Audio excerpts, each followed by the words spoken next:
Staili salama za ufanyaji wa tendo la ndoa kwa mama mjamzito. Najibu swali la mwenzetu ambalo ni swali zuri sana na litawasaidia wamama wengi sana. Baki nami kuanzia mwanzo hadi mwisho ujue ni staili gani nzuri na ambazo ni salama kwa ujauzito wako.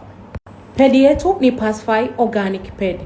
Pedi salama kabisa na inayokupa uhakika wa kujisikia huru, kujisikia mchangamfu na mwenye kujiamini unapokuwa kwenye siku zako. Ichague leo ni Pacifier. Staili ya kwanza ni ile staili ambayo mwanamke anakuwa juu. Mwanamke anapokuwa juu anakuwa na uhakika wa kudhibiti kina, yani ingie kiasi gani, kina pamoja na spidi ya ufanyaji wa tendo la ndoa. Na ile hupunguza sana shinikizo kwenye tumbo kwa sababu unakuta tumbo halihusiki kabisa katika miezi mitatu, katika mwezi wa kwanza mpaka mwezi wa 3. Staili ya pili ni ile ya upande, side by side. Wote mnakuwa upande mmoja mmepumzika, upande mwingine ndio unatumika, alafu kunakuwa hakuna tumbo halihusiki kabisa. Kwa hiyo ni salama na nzuri na haina kasi kubwa. Kwa hiyo kama ikiwa huna tatizo lolote, hii staili ni nzuri. Kwa miezi 4 mpaka miezi 6 unafanya hivi.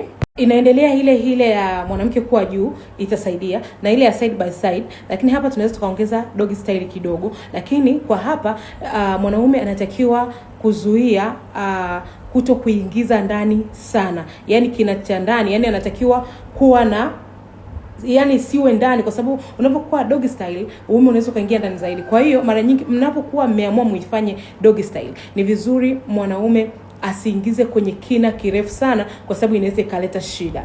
Miezi 7 mpaka 9 staili ni zile zile. Staili ile ya mwanamke kwa juu maana haihusishi tumbo, lakini pia staili ya side to side ambayo mnakuwa ni upande, lakini pia kama ni doggy style kama nilivyowaambia kunakuwa penetrations isiyo kubwa sana kiasi kwamba ikaleta shida. Kwa hiyo afu pia mwanaume kulalie kabisa, yani tumbo lisitumike wala mgongo. Kumbuka wakati wa ujauzito mgongo unauma kwa sababu mara nyingi huvutika kuja mbele. Maumivu ya mgongo ni makali sana. Kwa hiyo unapolala tena kwa mgongo, ina maana ule uzito wote pamoja na mwanaume wote unauleta mgongoni. Lakini pia na staili nyingine za haraka ile hapana, ni taratibu na kwa umakini mkubwa sana. Lakini pia unapofanya tena ndoa sio kila siku, kidogo kidogo lakini kwa umakini zaidi. Asante kwa kunisikiza, nadhani nimejibu vizuri. Until next time.